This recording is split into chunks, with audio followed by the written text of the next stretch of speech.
नमस्कार दोस्तों, आज की इस वीडियो में आपको बताऊँगा अगर आपका यानी कि पीएफ का पैसा जमा होता है और पीएफ का पैसा है, अगर आपका तीनों पैसा ही है अभी तक, आप कभी विथड्रॉ नहीं किए, आप रिटायर्ड हो गए हैं या आप रिज़ाइन मार दिए हैं, आपको बता दें कि आज की इस वीडियो में आपको बताऊँगा कि आप पेंशन का और आपका जो भी आपका एम्प्लॉयी शेयर हो और एम्प्लॉयर पैसा, तीनों पैसा आप कैसे निकाल सकते हैं, कैसे विथड्रॉ कर सकते हैं, क्या-क्या इसका रूल है, किसका क्या नियम है, पूरा डिटेल आज की इस वीडियो में आपको बताऊँगा, तो इसलिए वीडियो को अंत तक ज़रूर देखें। तो चलो चलते फटाफट से वीडियो को स्टार्ट करते हैं और आपको बता दें।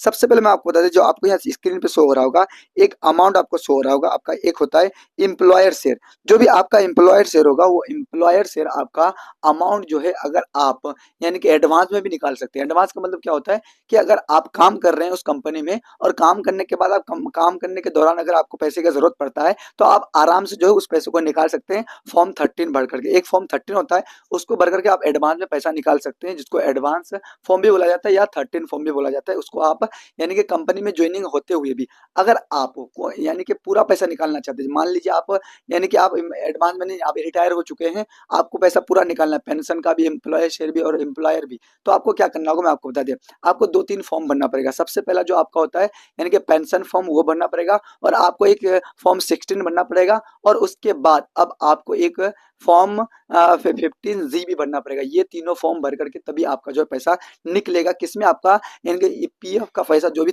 टोटल पीएफ का पैसा है तभी निकलेगा। अगर आपका, मैं आपको बता दें कि इसमें एक और भी एक कंडीशन है। अगर आप 15 यानी कि फॉर्म 19 और फॉर्म आप यानी कि फॉर्म 19 के बाद अगर आप कुछ भी नहीं भरेंगे, यानी कि फॉर्म 19 भर देंगे और फॉर्म 10 भर देंगे, ये 10C, ये दोनों भर करके भी आपका पैसा निकल सकता है अगर आपका 50,000 से कम है। और एक कंडीशन और है, अगर आपका पैसा, क्या आपका अगर पैसा 50,000 से कम है तो आप निकाल सकते हैं, या आपका यानी कि 50,000 से ज्यादा है तो आपको भरना पड़ेगा। और आपका 50,000 से ज्यादा अगर हो भी गया है, अगर आपका 5 साल का अगर आपका एक्सपीरियंस है, यानी कि आपका 5 साल से आपका पीएफ कट रहा है, तो आपको कोई भी यानी कि फॉर्म भरने की जरूरत नहीं। जो आपका 15G फॉर्म होता है, वो फॉर्म भरने की जरूरत नहीं, आप ऐसे ही निकाल सकते हैं अगर 5 साल से ज्यादा हो चुका है तो। अगर आप इसको चेक करना चाहते हैं तो आप अपना वेबसाइट में जाके यानी कि सर्विस हिस्ट्री में जाके चेक कर सकते हैं कि आपका कितना साल आपका एक्सपीरियंस हुआ है, कितना साल का आपका पीएफ कट रहा है। अगर 5 साल से ज्यादा है तो आपको फॉर्म 15G भरने की जरूरत नहीं है। तो आई होप कि पूरा डिटेल आपको समझ में आएगा होगा।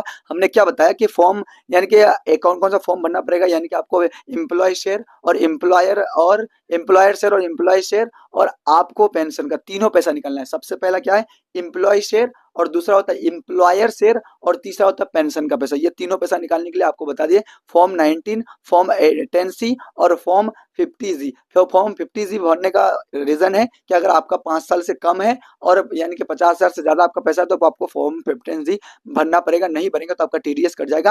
अगर फिर टीडीएस भी कट जाता है कोई दिक्कत नहीं होगा, टीडीएस नहीं का आप आईटीआर फाइल करके आप टीडीएस को निकाल सकते हैं। तो इस तरह का पूरा डिटेल हमने आपको इस वीडियो में आपको बता दिया। तो आई होप कि वीडियो आपको पसंद आया होगा। अगर वीडियो पसंद है तो वीडियो को लाइक करके चैनल को सब्सक्राइब जरूर कीजिएगा। फिर मिलते हैं नेक्स्ट वीडियो में, तब तक के लिए जय हिंद, जय भारत।